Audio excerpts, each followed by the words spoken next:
Avez-vous prévu un voyage récemment en avion qui inclut que vous allez voyager avec ce genre de matériel? Un hardware wallet, le plus connu, le Ledger Nano X que je montre ici à la caméra. Il existe aussi le Trésor et bien d'autres. Il faut savoir que selon le pays où vous allez aller, vous pouvez vous confronter à certaines situations, spécialement si vous faites escale aux États-Unis ou même si vous allez aux États-Unis, et vous pouvez vous confronter à des situations encore beaucoup plus contraignantes dans des pays où la crypto-monnaie est interdite. C'est ce qu'on va voir ensemble.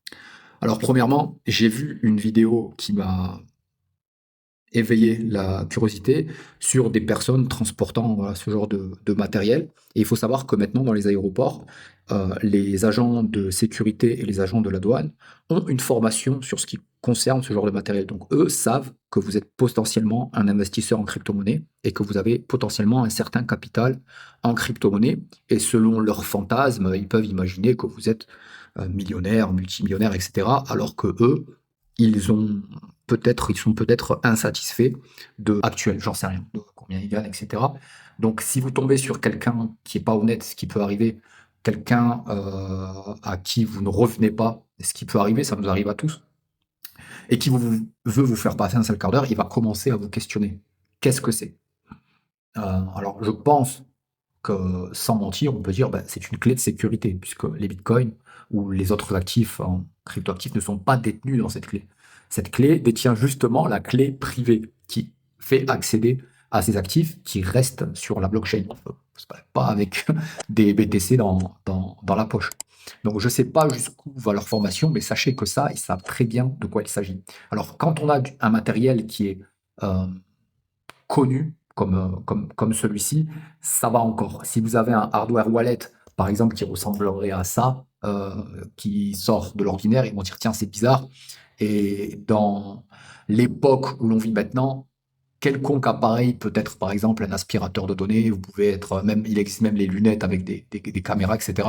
Et évidemment, c'est très mal vu dans un aéroport d'avoir des technologies qui sortent de l'ordinaire, puisque là encore, les fantasmes peuvent amener à des bouffées délirantes qui voilà, laisseraient penser que vous êtes un James Bond incarné ou même encore plus incroyable et que vous travaillez pour des services, voilà, des services qui ne leur veulent pas du bien. Donc vraiment, l'idéal, si vous pouvez vous passer d'avoir ça à l'aéroport, et spécialement si vous passez les frontières aux États-Unis ou des pays où la crypto-monnaie est mal vue ou interdite, c'est mieux de ne pas voyager avec ça et de mettre la crypto de côté pour, pour un moment. Et surtout, surtout, surtout, de ne pas voyager avec sa phrase de récupération. Car quelqu'un qui a accès à sa phrase de récupération, il a accès au portefeuille et il peut bah, évidemment le vider. Et on n'est pas prié de croire, on n'est pas obligé de croire que tous les agents qui travaillent, de sécurité qui travaillent dans un aéroport ou les agents à la frontière sont des gens de bonne foi. Parce qu'on va voir qu'ils ont des pouvoirs. Donc Ledger Nano X, alors ça va aussi sur le téléphone, donc tout ce qui est application Binance, Kraken, Coinbase, les portefeuilles Rabi Wallet, MetaMask, vous effacez tout ça. Les emails, vous vous déconnectez.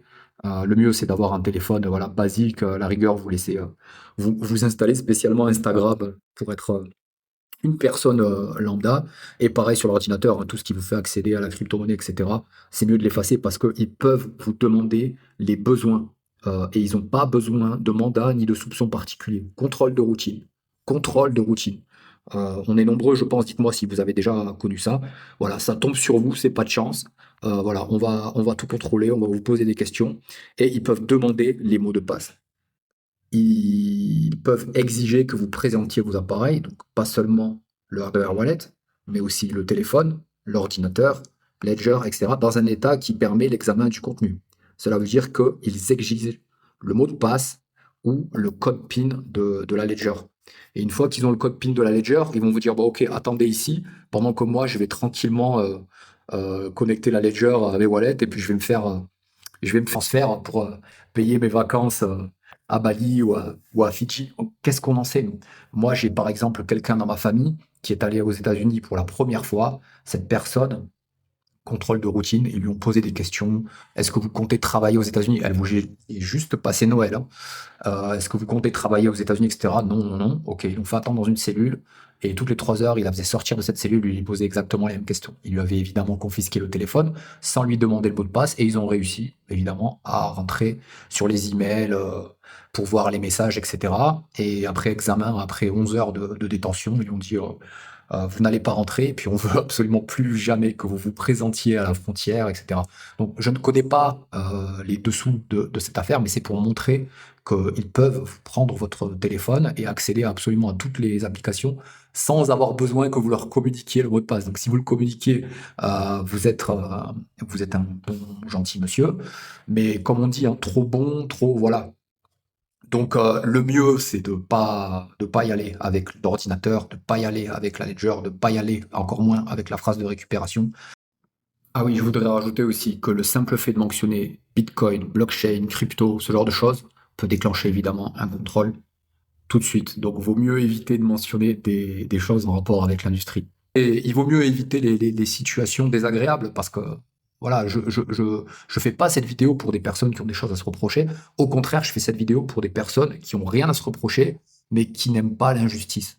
Voilà, quand vous partez en vacances, vous voulez passer d'agréables moments et vous voulez pas qu'une personne qui soit simplement jalouse de vous parce que vous avez un hardware wallet qui va vouloir plus savoir sur vous. Et si vous lui donnez le mot de passe, évidemment, sur 10 personnes à qui je passe ce hardware wallet euh, et je lui donne le mot de passe, combien vous me retournez ce hardware wallet sans avoir fait de mouvement? Je vous laisse me le dire en commentaire. Sur les informations, je pense qu'ils sont vraiment très importantes. Donc si jamais vous avez chiffré, vous avez crypté une partie, par exemple, de votre disque dur sur ordinateur, de votre téléphone, ou vous avez n'importe quel espace de stockage, ça peut être une clé USB, et ben ils peuvent exiger que vous leur donniez le mot de passe de déchiffrement pour pouvoir tout inspecter. Voilà, donc ils ont tout ce pouvoir. Et il faut on a même connu pire, puisque en 1900, dans les années 30, 35, je crois, c'était interdit de détenir de l'or chez soi. Il fallait obligatoirement l'avoir à la banque. Donc ça a fait chuter les prix de l'or, puisque les gens ne voulaient absolument pas être hors la loi, donc ils ont vendu leur or à la banque, etc., etc.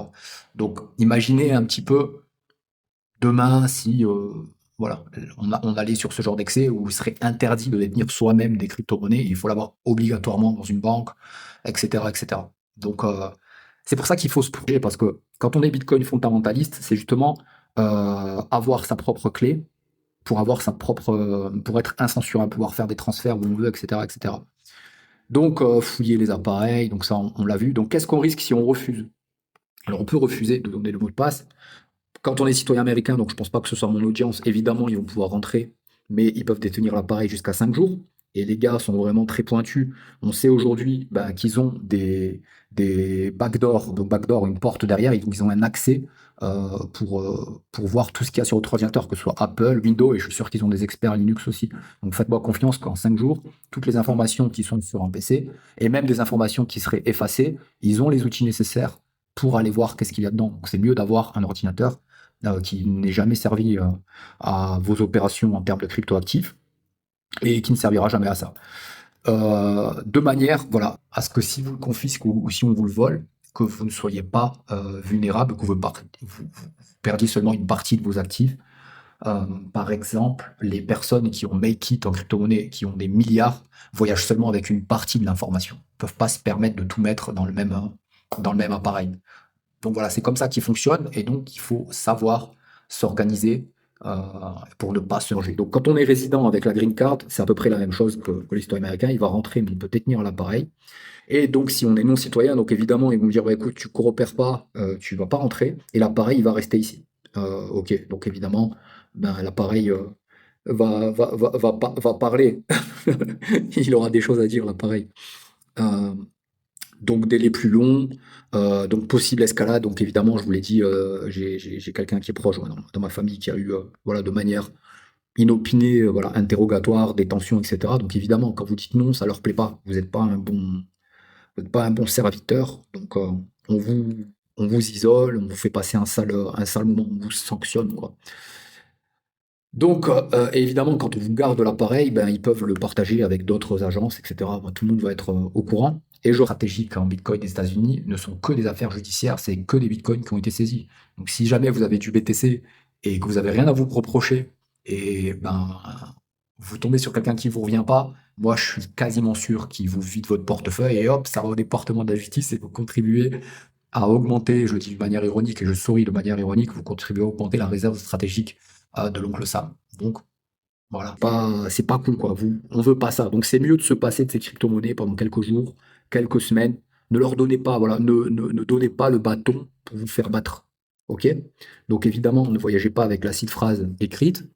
Alors on peut vous demander évidemment si vous voyagez avec plus de 10 000 $. Alors sans mentir, vous ne voyagez pas avec plus de 10 000 $ si vous avez un portefeuille en crypto actif à plus de 10 000 $ et que vous avez une ledger. Il faut savoir que les ledgers restent sur la blockchain. Je crois que je l'ai dit auparavant dans la vidéo.